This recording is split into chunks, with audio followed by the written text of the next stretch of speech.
Si te mantienes alerta, sucederán dos cosas: la energía que iba a ser empleada como indulgencia o represión se integrará en tu estado de alerta, tu estado de alerta se verá reforzado con esta energía. Esa energía se incorporará a tu vigilancia, te volverás más vigilante, esa energía será combustible para tu conciencia, te volverás más consciente y por primera vez, el inconsciente no podrá obligarte. Bienvenidos a esta sección llamada Cosmovisión Ancestral. El siguiente sutra nos dice, ¿cuáles son las flores para el culto? El estar lleno de conciencia. Ahora, amada alma, profundizaremos en esta valiosa afirmación. Lo primero a ser recordado es que las personas son semillas, posibilidades y potenciales, sea lo que sea el hombre, es básicamente algo impermanente, una apertura, un devenir. Está abundantemente encubierto y la parte que se encubre es más notable que la que se muestra, por eso digo que el hombre es una semilla. Puede desarrollarse y solo si crece puede llegar a ser, y si permanece como semilla sería como la muerte, es como cuando una semilla no crece, entonces morirá. Tampoco puede permanecer en el medio, porque o bien crece o bien muere, no hay puntos medios, crecer o morir. La semilla es simplemente una situación para crecer y crecer quiere decir trascender. Crecer quiere decir morir para un cierto nivel y renacer en otro. ¿Qué es el crecer para una semilla? La semilla ha de morir como semilla y solamente entonces nace el árbol, la posibilidad comienza a hacerse real. Una semilla puede morir de dos formas, de dos maneras.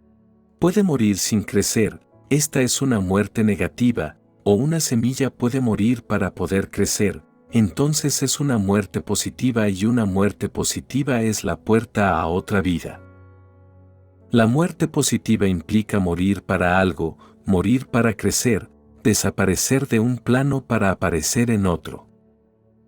El hombre puede permanecer como semilla y muchos hombres mueren de forma negativa, sin crecer, sin trascender, sin poder desaparecer de un plano para aparecer en otro plano. Nietzsche ha dicho que el hombre es, justo cuando se eleva por encima de sí mismo, es justo cuando desaparece de abajo para aparecer arriba, es un ciclo constante de morder el polvo a lo material y ser concebido más consciente. En cualquier caso, una semilla puede realizarse y seguir realizándose siendo una semilla, es problemático para una semilla prever en qué puede convertirse, soñar con ello parece incomprensible. ¿Cómo podría una semilla anhelar lo que será? Imaginar la posibilidad de convertirse en un árbol parece una tontería. ¿Cómo podría una semilla convertirse en un árbol?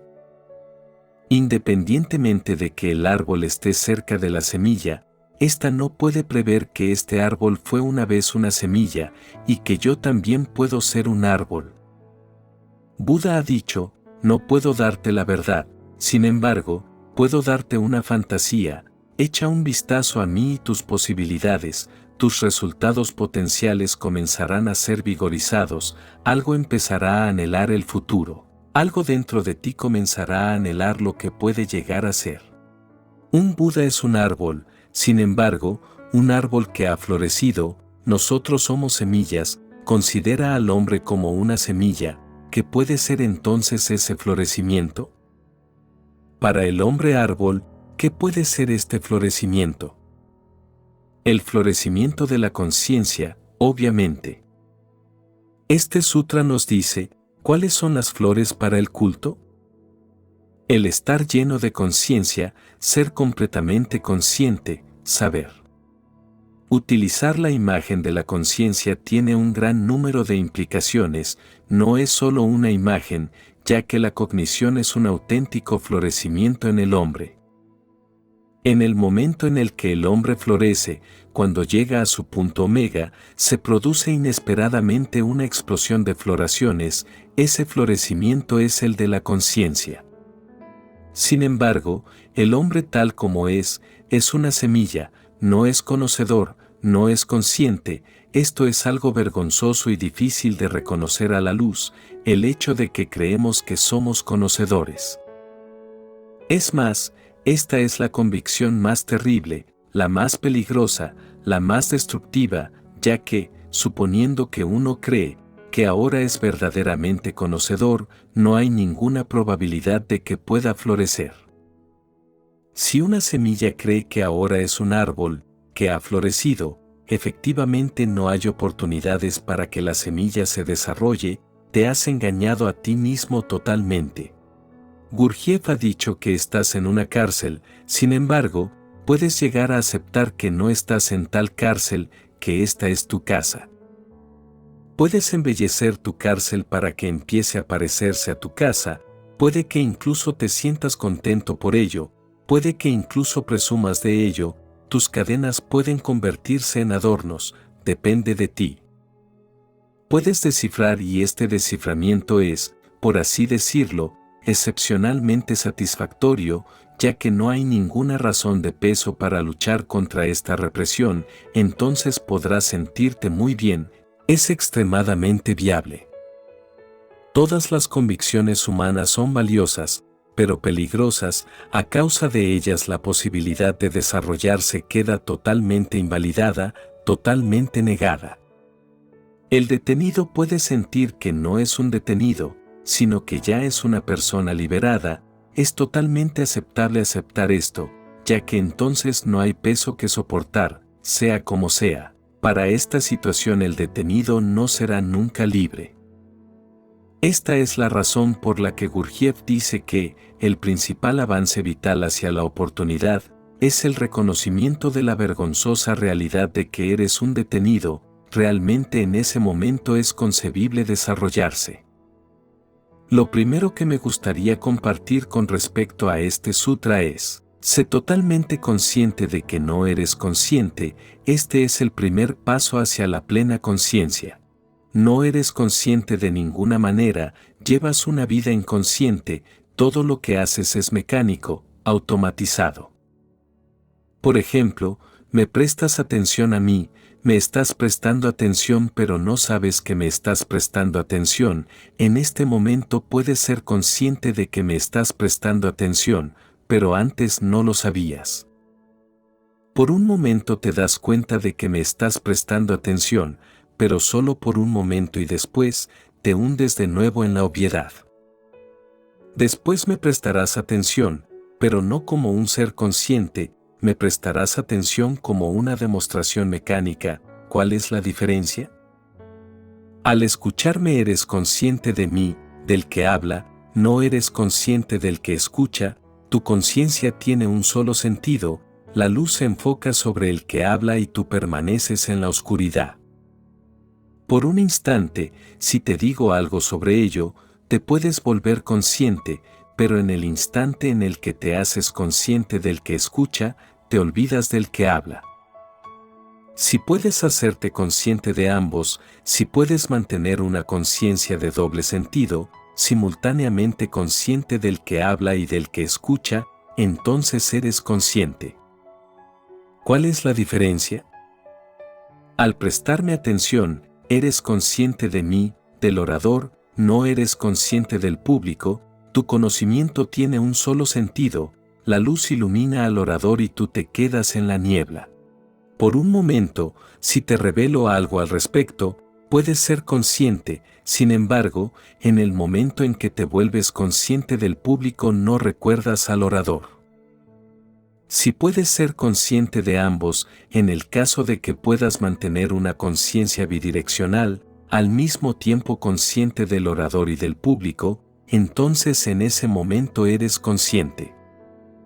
Cuando digo que no eres consciente, no quiero decir que no haya minutos en los que no seas consciente, en algunos casos existen esos minutos, pero son extremadamente infrecuentes. Además, solo muestran la posibilidad, no la realidad, puede que rebotes y caigas al suelo, puedes conquistar el poder de la gravedad brevemente y después vuelves a caer bajo ella. Esto es muy parecido, de vez en cuando, en circunstancias concretas salimos de la obviedad, Por un breve momento nos alejamos de la fuerza de gravedad, sin embargo, no nos escapamos realmente, ya que la fuerza de gravedad funciona constantemente y te hará caer de nuevo. En cualquier caso, puedes tener una sensación de oportunidad, por un momento conciso, por supuesto caes al suelo. En algunas situaciones peligrosas eres consciente, alguien ha venido para matarte, de repente eres consciente, no solamente del asesino, sino también de ti, del que va a ser asesinado. Entonces la conciencia posee un doble sentido, pero solamente por un único instante y luego otra vez vuelves a la normalidad. También cuando estás sumido en profundo amor, te sales de la inconsciencia y no solo eres consciente del que es objeto de tu amor, de tu amado, eres también consciente de ti, pero solamente durante un breve instante, luego vuelves a la normalidad. Súbitamente, en un accidente, durante una experiencia muy significativa, uno se vuelve consciente, pero esos momentos son muy escasos, puedes contarlos con los dedos de una mano. Durante una larga vida de 100 años, puedes tener ciertas experiencias que pueden ser contadas con los dedos de la mano, únicamente muestran la posibilidad de que puedes ser consciente. Por lo general, existimos como autómatas y en realidad encontramos que es muy cómodo vivir como autómatas, que es muy confortable vivir como autómatas. Eres más eficiente cuando te desenvuelves según líneas mecánicas, no tienes de qué preocuparte, tu cuerpo, tu mente, funcionan como una máquina, es eficiente y es muy práctico el no ser consciente, porque ser consciente te volverá tan sensible con lo que te rodea, que se convertirá en algo doloroso. Ser un Buda no es solo gozo, es gozoso por lo que respecta al Buda en sí mismo, alcanza la culminación de la experiencia dichosa, pero al mismo tiempo tiene que pagar un alto precio, porque se vuelve tan sensible que todo lo que le rodea le causa dolor, sufre debido al sufrimiento de los demás. Te cruzas con un mendigo, pasas junto a él inconscientemente, no hay problema, es muy cómodo, si te vuelves consciente, entonces no es tan cómodo, entonces te das cuenta de que también eres responsable, que eres parte de este atestado mundo. Eres responsable de todo lo que sucede, sea lo que sea, si te vuelves consciente te responsabilizas por ello, es difícil entonces escapar, este es el coste que hay que pagar. Nunca pienses que ser un Buda es tan solo ser dichoso, nadie puede serlo, todo el mundo ha de pagar un precio y cuanto mayor es la experiencia que se viva, mayor va a ser el costo.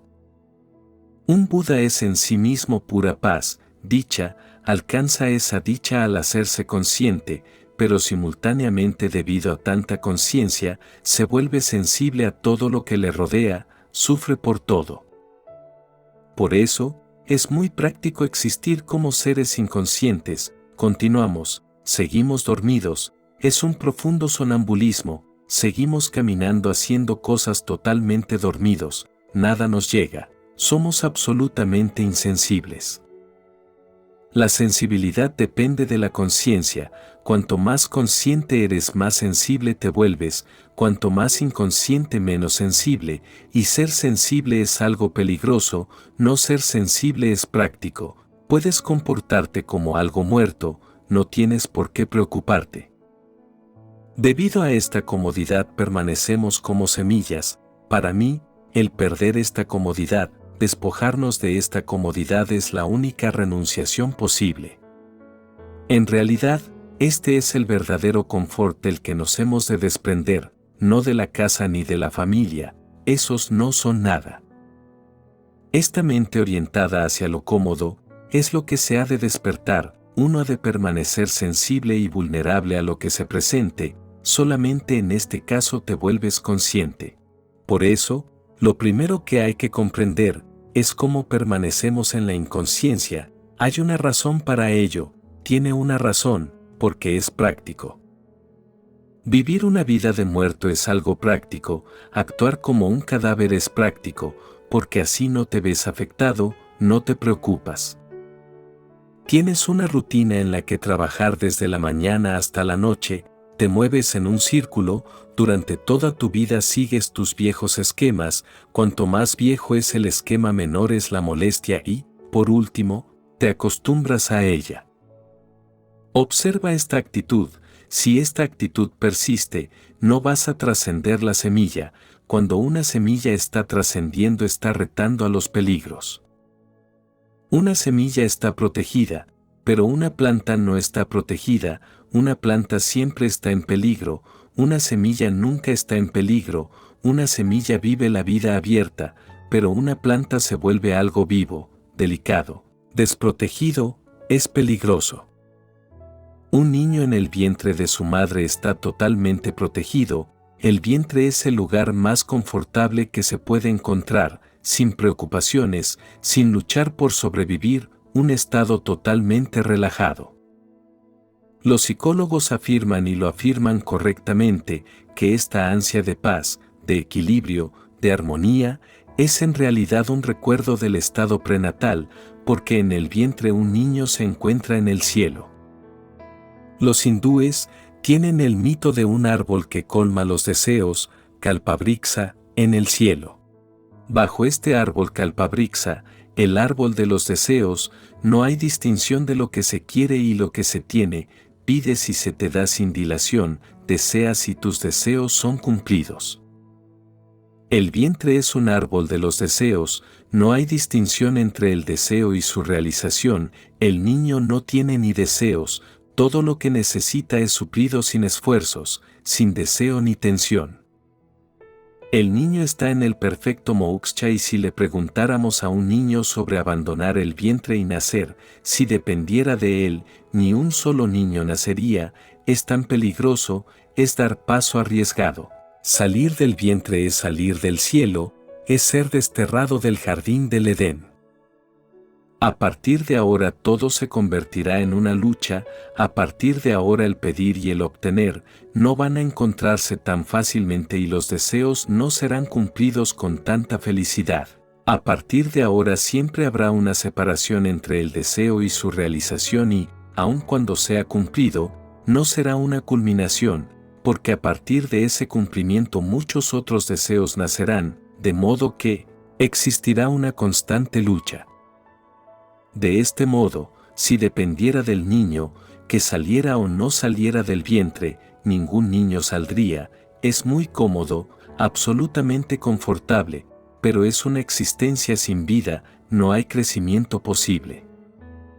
El crecimiento es únicamente posible cuando uno elige el peligro de forma consciente, cuando te adentras por senderos desconocidos creces, cuando aceptas riesgos creces. Igual que en este caso, el hombre se halla otra vez en un vientre, en el vientre del inconsciente, trata de comprenderlo, el vientre del inconsciente, abandonarlo es un segundo nacimiento. En la India llaman a la persona que ha nacido de nuevo, el nacido dos veces, a los brahmines se les llama nacidos dos veces, tan solo por esto. El primer nacimiento era el del vientre de su madre, el segundo nacimiento es el nacimiento desde tu propia inconsciencia y, a menos que nazcas desde tu propia inconsciencia y te hagas consciente, no serás un brahmin. Si no eres consciente no eres un brahmin.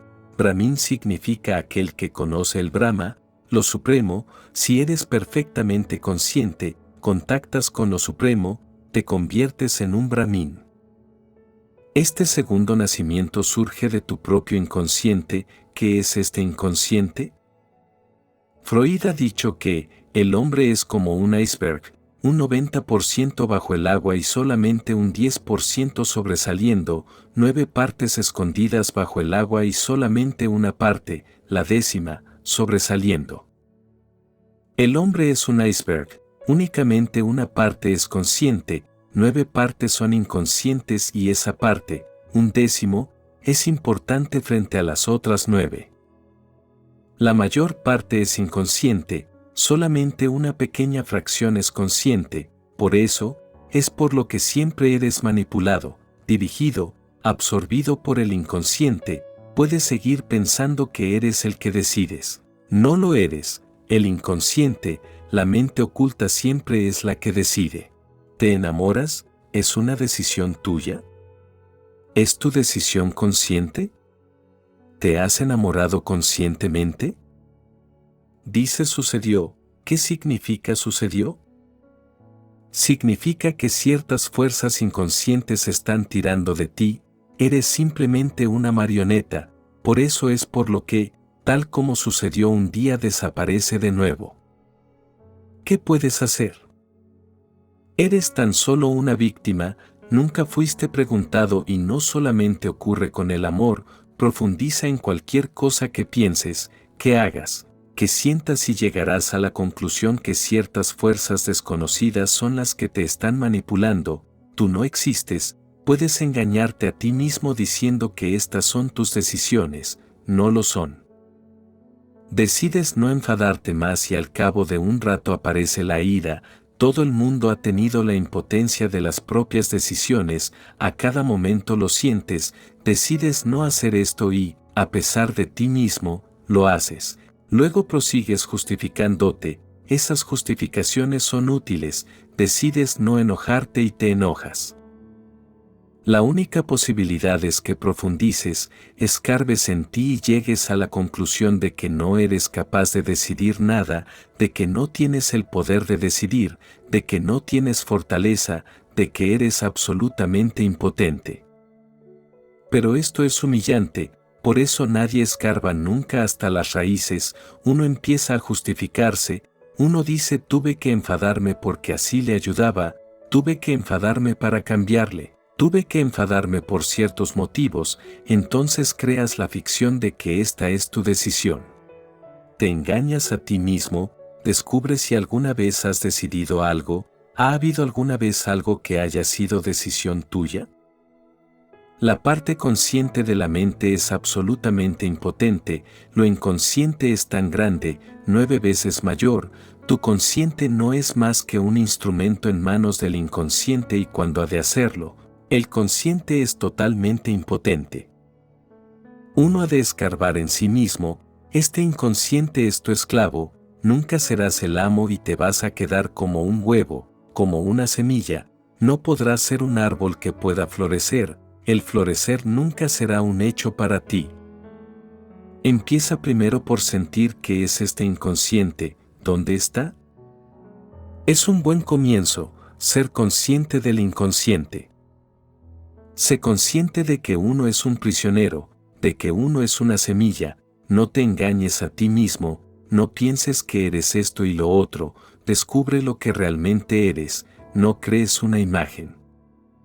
Gurdjieff contaba cierta historia, decía que había un mago que poseía numerosas ovejas, cada día tenía que matar a una oveja para alimentarse y había muchas ovejas.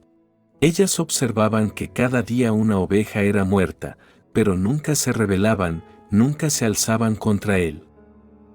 Un visitante estaba con el mago y el visitante le dijo, es un milagro, cada día eliges una oveja, la matas delante de las demás y, aún así, no se han dado cuenta de que pronto les va a llegar su hora, de que pueden escaparse, de que pueden rebelarse. El mago sonrió y le dijo, tengo un truco, las he hipnotizado a todas, todas las ovejas han sido hipnotizadas y les he dicho en su hipnosis, no eres una oveja, no eres en absoluto una oveja, todas las demás son ovejas, pero tú no lo eres, tú eres un león. Por esto, cada oveja cree que es un león y cree que todas las demás son simples ovejas, así que cuando una oveja es muerta nadie se inmuta, porque todos son leones para sí mismos. Es una buena historia, es la historia de la mente humana, piensa sobre lo que no eres y te sigues engañando a ti mismo sobre lo que eres.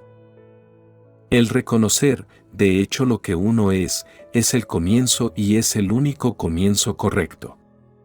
Reconoce primero que tu labor es inconsciente, no consciente, que tu amor, tu odio, tu ira, tus amistades, tus enemistades, todas son parte de tu inconsciente, no eres un ser consciente, tienes tan solo una pequeña parte de conciencia, esto es lo que has de entender, que no eres un ser consciente. Si a un loco se le puede mostrar que está loco, quiere decir que hay todavía una parte de su mente que no está loca. Si un loco es capaz de reconocer que está loco, significa que una porción de su mente no está todavía loca, pero tú no puedes convencer a ningún loco que está loco, y si eres capaz de convencer a un loco de que está loco, esto implica que te has equivocado.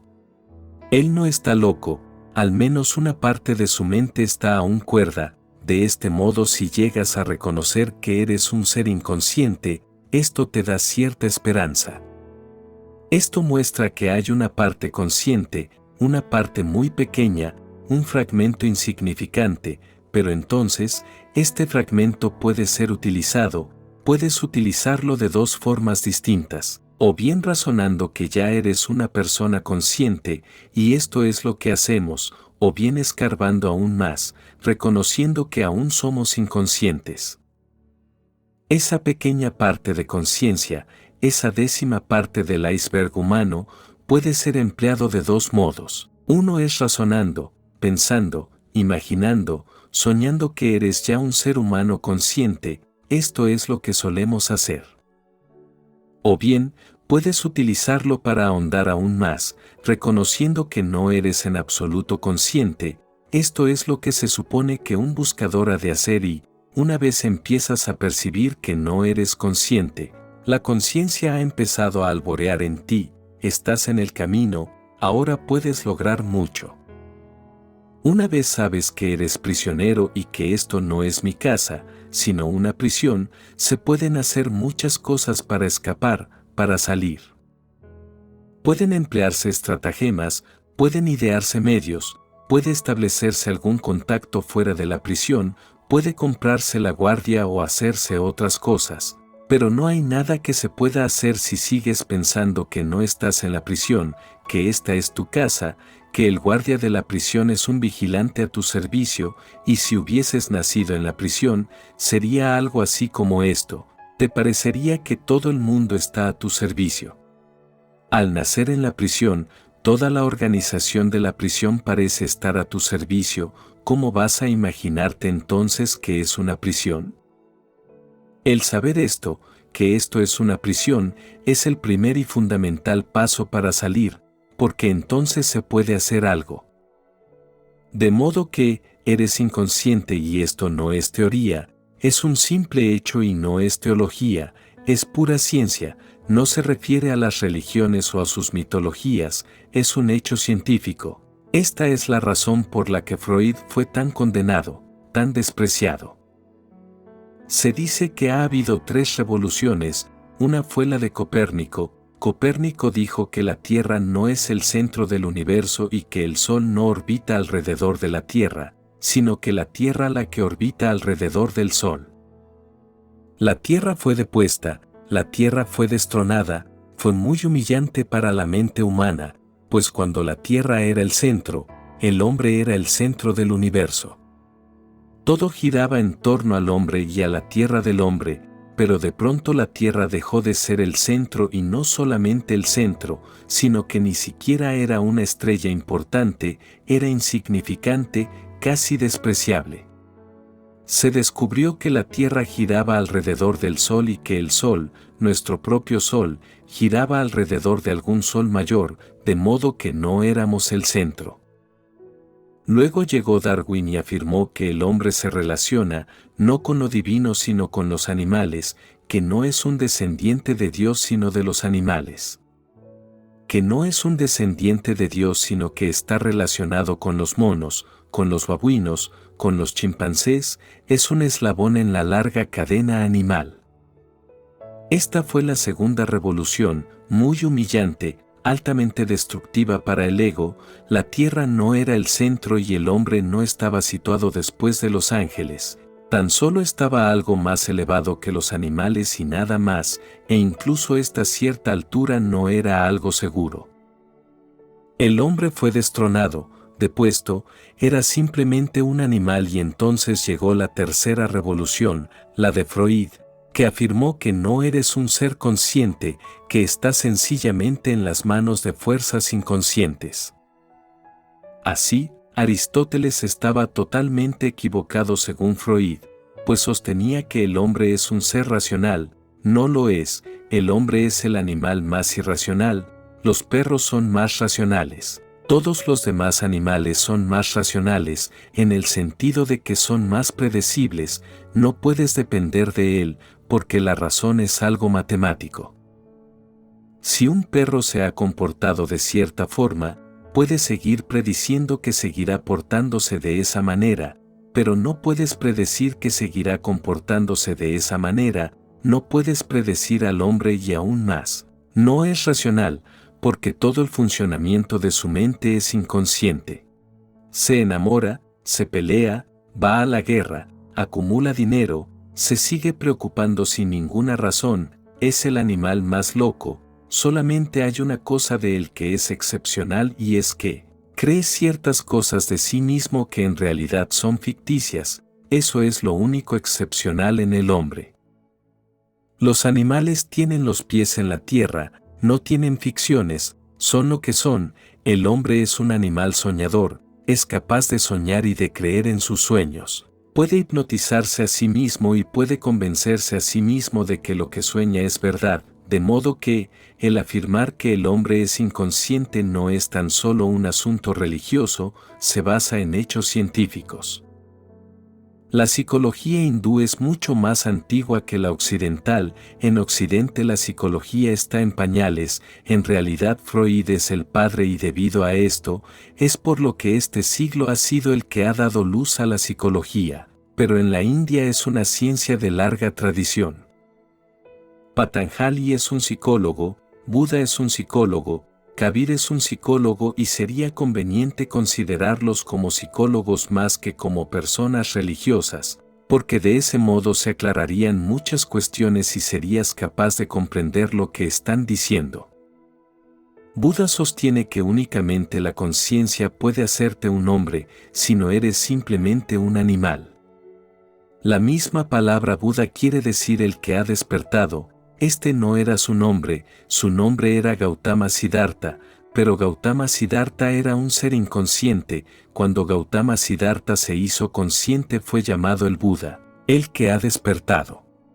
Buda cuando se volvió totalmente consciente no dijo nada sobre Dios, no dijo nada sobre moksha, nada sobre el nirvana, se dice que dijo ahora he despertado, estaba dormido, hasta ahora estaba dormido. Ahora he despertado.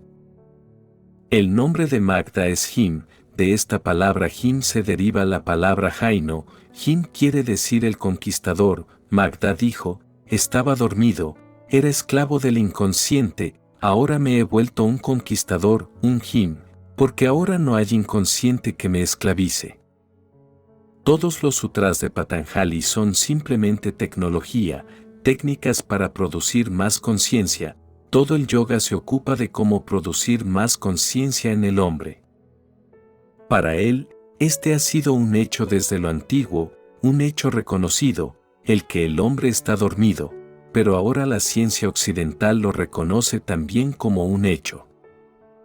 ¿Qué hacer si el hombre es inconsciente? ¿Cómo hacerlo consciente? ¿Cómo despertarlo?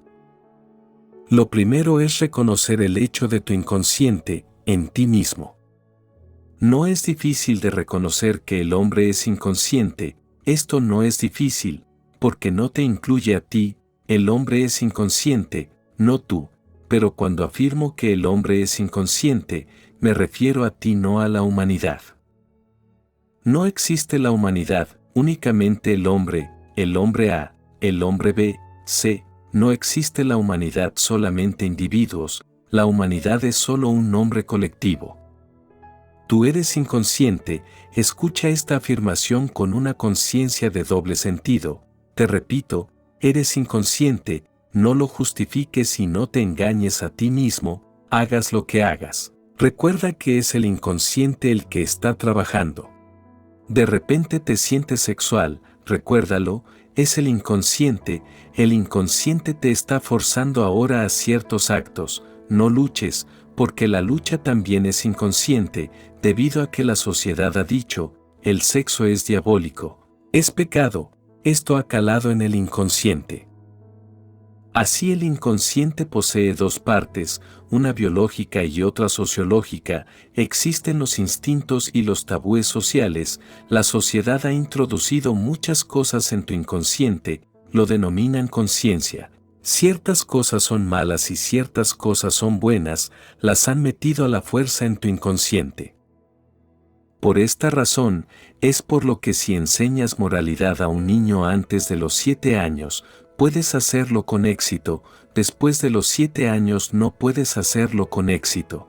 Por eso muchas religiones se preocupan por los niños y cada religión tiene un sistema. Mediante los padres, mediante la familia, condicionan la mente mientras es totalmente inconsciente. Al no haber ni una sola parte consciente, no hay resistencia. Digas lo que le digas al niño, penetra en su inconsciente, no ofrece resistencia. Una vez el niño crece es difícil penetrar en el inconsciente. De modo que, todo lo que uno aprende en los primeros 7 años se convierte en la base y luego hagas lo que hagas en la vida, aunque te vuelvas contra la sociedad que te ha entrenado y te ha aportado tu conciencia, no serás capaz de ir en contra de esta base. Aunque vayas en su contra, seguirás las instrucciones que tienes en el inconsciente, incluso al rebelarte contra ciertas cosas él permanece atado a ellas.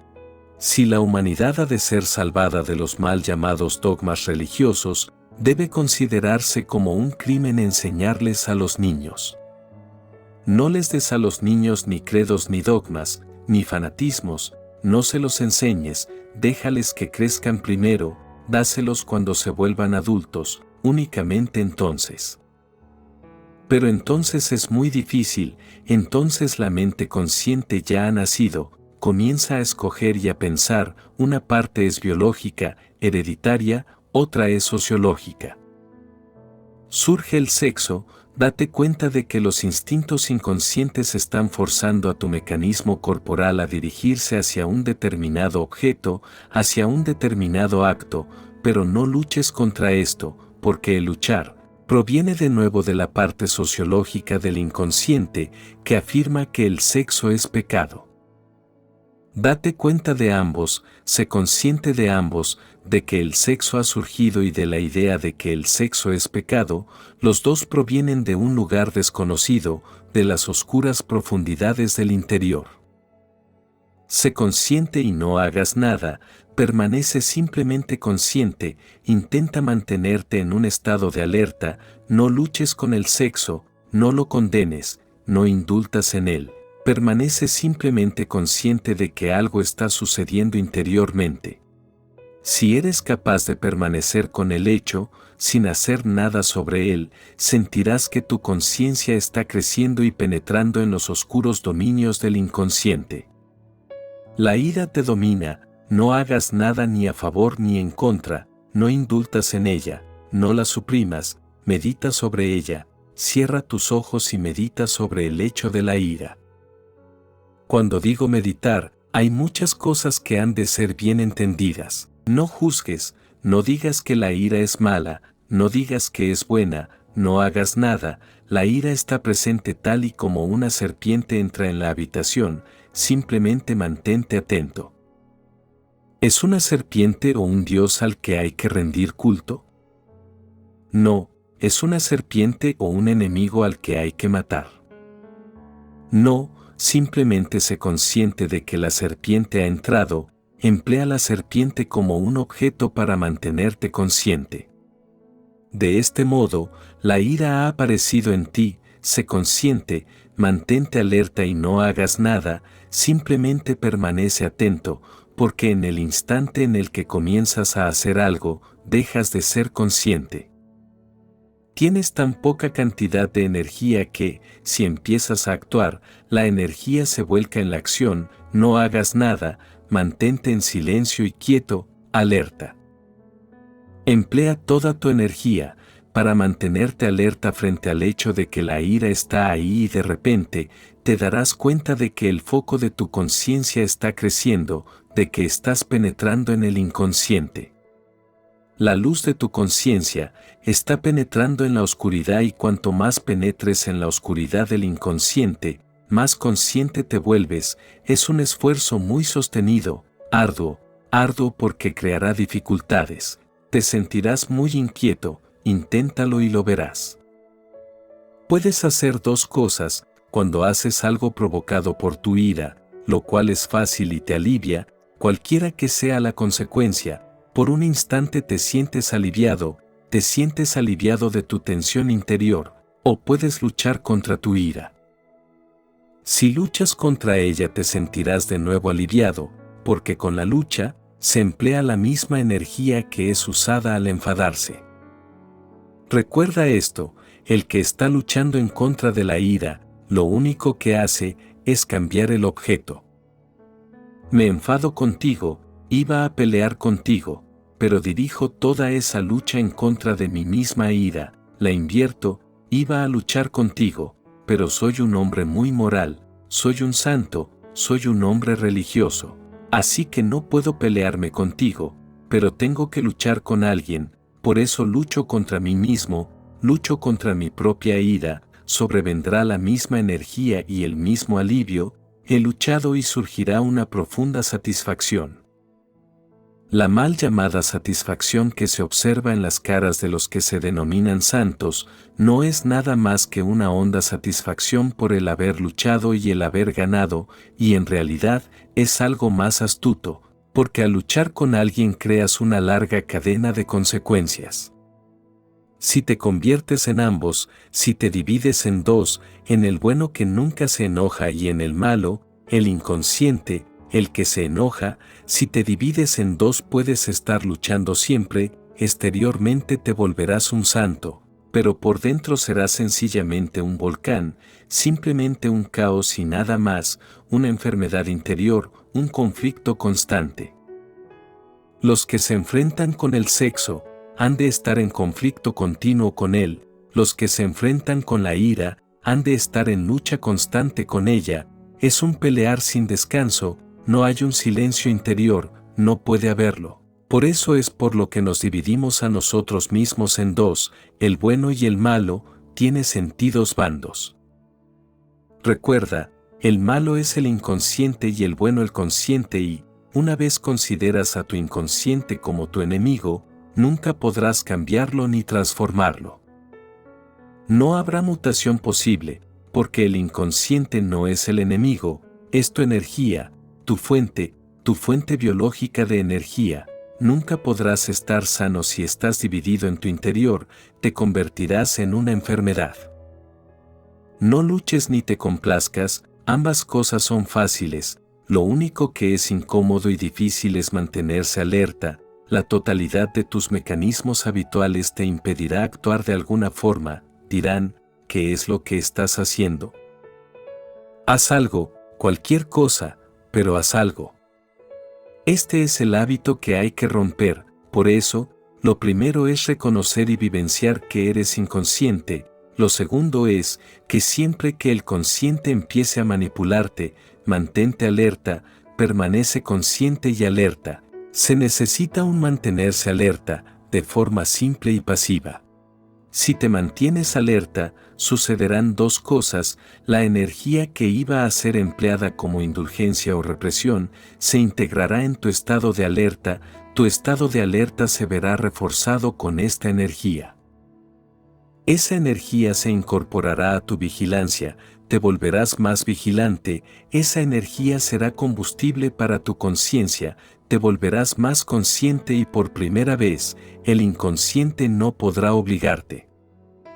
Por primera vez, el inconsciente será incapaz de manipularte y una vez percibas el sabor de esta libertad, de que el inconsciente no puede manipularte, sin luchas, sin forcejeos, sin conflictos, entonces tu conciencia se volverá más fuerte. Y poco a poco, el campo de conciencia se expandirá y el campo de la inconsciencia se contraerá, tu iceberg humano habrá ganado una parte más. Serás consciente en 2 partes e inconsciente en 8, este es un largo viaje y poco a poco, te volverás 3 partes conscientes y 7 partes inconscientes, mientras vas ganando terreno, es como ir ganando terreno al mar. El inconsciente es un vasto océano y tú has de recuperar la tierra centímetro a centímetro, pero en el instante en que la recuperas, el océano retrocede y llegará un día, tal y como le ocurrió a Buda y a Jesús, en el que tu conciencia ocupará las 10 partes y el inconsciente habrá desaparecido. Será solamente luz en tu interior, sin asomo de oscuridad. Este es el florecimiento y por primera vez te volverás consciente de tu inmortalidad, por primera vez dejarás de ser una semilla, por primera vez para ti no habrá un llegar a ser, si se me permite esta expresión, te habrás vuelto un ser pleno, ahora serás un ser completo. En este estado iluminado de ser no hay sufrimiento, no hay conflicto, no hay miseria, estás lleno de gozo, en tu interior hay gozo, en tu exterior compasión, te has vuelto sensible a todo. Debido a esta sensibilidad, un Buda externamente es compasión, por dentro es un profundo y silencioso remanso de dicha, y exteriormente es compasión. Los labios de Buda están sonriendo con un profundo gozo y sus ojos están llenos de lágrimas, en honda compasión, por eso eres capaz de crecer en ambos sentidos. Si creces en conciencia crecerás en compasión, si creces en compasión crecerás en conciencia, pero crecer en compasión es muy difícil, porque otra vez puedes engañarte. Así que, el único camino correcto es el de crecer en conciencia. La compasión no seguirá como una sombra, sino puedes engañarte y tu compasión puede ser solamente una fachada, una treta. Tu compasión puede ser una vez más, un acto inconsciente, entonces es algo sentimental, emocional, no es existencial, entonces puedes llorar, puedes simpatizar y puedes servir, pero esto será un acto inconsciente. El camino más seguro y fiable es crecer en conciencia. Este sutra nos dice, ¿cuáles son las flores para el culto? El estar lleno de conciencia y cuando has florecido en conciencia, solamente entonces puedes ser aceptado.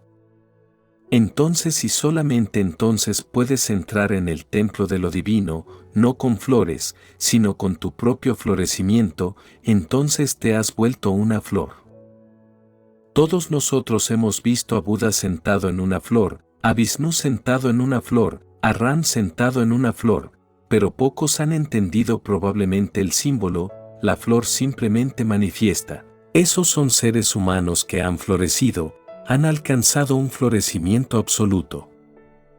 Puede que hayas oído que el séptimo chakra es Sahasrara, el loto de los 1000 pétalos, es un símbolo, Sahasrara el loto de los 1000 pétalos en tu cabeza, este séptimo chakra es el último estadio, la cumbre, el Everest de la conciencia. El primer chakra es el Muladhara, el centro sexual y el último chakra es el Sahasrara. El sexo es lo más inconsciente en ti y el Sahasrara es lo más consciente, estos son los dos extremos. Vivimos en torno al centro sexual, nos movemos a su alrededor, todo lo que hacemos está relacionado con él, por muy lejano que pueda parecer. El que ganes dinero, el que acumules riquezas, puede que no te parezca relacionado con el sexo pero lo está, cuanta más riqueza tengas, más sexo puedes tener, se vuelve más factible, cuanto más poder tengas, más sexo puedes tener, se vuelve más asequible, puedes olvidarte completamente de esto y los fines pueden convertirse en medios y los medios en fines, esto es otra cuestión. Una persona puede seguir acumulando riqueza durante toda su vida y puede olvidarse completamente de por qué lo está haciendo, pero todo poder es una búsqueda de sexo. Pivotamos en torno al centro sexual y seguirá siendo así, porque a menos que crezcamos en conciencia no podemos trascenderlo. Este es el centro más enraizado en el inconsciente, el interior y por esta razón, el más profundo y el más inconsciente. Cuando más asciendes en la conciencia, más trasciendes el sexo y entonces hay un florecimiento de una clase diferente, toda la energía se desplaza al séptimo, al Sahasrara y cuando la totalidad de la energía alcanza el séptimo chakra, Este se vuelve una flor de 1000 pétalos, es una hermosa imagen, significa que con un número ilimitado, infinito de pétalos la flor se abre. Este sutra no es solamente un símbolo, en realidad ningún símbolo es simplemente un símbolo, indica la realidad y cuando alcanzas el estado de samadhi, el estado de conciencia del séptimo chakra, percibes sutilmente el florecimiento interior como si algo hubiese explosionado. Ahora ya no eres un capullo, eres una flor, acude con esta flor al divino templo. Este es el significado de este sutra, las flores compradas en el mercado no sirven y digo compradas en el mercado, porque en la actualidad incluso el cultivarlas se ha vuelto algo imposible, parece que las flores crecen en las tiendas que allí son producidas. Las flores adquiridas no servirán, las flores del exterior no servirán, se necesita tu propio florecimiento y solamente este puede ser aceptado. Es difícil, largo, pero no imposible, es el único reto aceptable por el hombre, todo lo demás es sencillamente ilusión infantil. Sentirse colmado de conciencia es el único reto, el llegar a la luna, el alcanzar alguna estrella lejana, todos son niñerías, porque puedes alcanzar la luna y seguir siendo el mismo, seguir siendo una semilla. A menos que te conviertas en flor, no has llegado a ninguna parte. Con un florecimiento interno sufres una mutación, cambias, naces de nuevo, se requiere de esfuerzo, el esfuerzo necesario es mucho, y sí, este es un gran sí, si estás dispuesto a dar el primer paso. El último no queda muy lejos. El sí está relacionado con el primero, si has dado el primer paso, has completado la mitad del viaje, la primera parte es la más difícil, reconocer que eres inconsciente es altamente destructor para el ego, es aniquilador, conmocionante, pero si uno está listo para aguantar este yoke y le da la bienvenida, el último paso no está muy lejos. En realidad, Krishnamurti ha dicho que el primer paso es el último, lo es en cierta forma, porque el que da el primer paso dará el último. Magda dijo, que si has dado el primer paso ya has llegado, porque para uno que está dispuesto a dar el primer paso, no hay problema, el viaje ha comenzado. Empezar siempre es difícil, llegar no es tan difícil, porque uno ha de ir dando solamente un paso cada vez, un viaje de 2000 kilómetros se cubre dando solamente cada vez un paso. Nadie necesita dar 2 pasos simultáneamente, a nadie se le pide hacerlo, si has dado el primer paso, has dado un paso y solamente se necesita de uno, ve dando uno a uno, sumándolos uno a uno y completarás el viaje de 2000 kilómetros. Nos quedamos simplemente pensando y haciendo cábala sobre el primer paso, unos simplemente cavilan, otros sueñan que ya han dado el primer paso. Hace unos días alguien vino a verme y me dijo, estoy muy avanzado, no empieces conmigo con el A, B, C. Esta es la clase de hombre que está loco, le pregunté, cuéntame primero lo mucho que has avanzado. ¿Qué has logrado? A lo que él dijo, tengo visiones de Buda, a veces bailo con él en mis visiones, tengo visiones de lugares muy bellos, de lagos y de colinas. Todo lo que decía eran sencillamente sueños, por eso le dije, si esto es lo que quieres decir cuando afirmas que has avanzado mucho, se hace muy difícil tan siquiera comenzar, porque esto es simplemente soñar, no has dado ni el primer paso. El primero es el más difícil, el reconocer que eres un ser inconsciente, un robot que se mueve en sueños, que trabaja dormido, que vive dormido, en un sueño. Reconoce esto, déjalo que se absorba en ti, aunque sea lo doloroso que sea, dale la bienvenida, pues solamente entonces se puede hacer algo. Si lo reconoces te volverás humilde, si lo reconoces te volverás simple, si lo reconoces te volverás como un niño y entonces se abrirán muchas posibilidades, entonces todo estará abierto. Luego viene el segundo paso, sé consciente, suceda lo que suceda en el interior de la mente, mantente consciente de ello, no actúes, no tengas prisa por actuar, quédate en el hecho alerta, y observa que este estado de alerta obra milagros, es un milagro. Observa el inconsciente y habrá un cambio repentino, la cualidad misma de la mente cambia en el instante en que te conviertes en un observador interno, una conciencia interna. La cualidad misma de la mente cambia, la semilla se hace añicos y nace la planta. Desde luego que es delicada, muy delicada y uno ha de protegerla durante muchos días y durante muchos años y, a veces durante muchas vidas, pero una vez empieza, una vez la semilla se ha abierto, la planta se convertirá en un árbol, un día florecerá. Ese florecimiento es de lo que se ocupan estas antiguas enseñanzas, y el hacer florecer al hombre es todo el propósito de mi alma.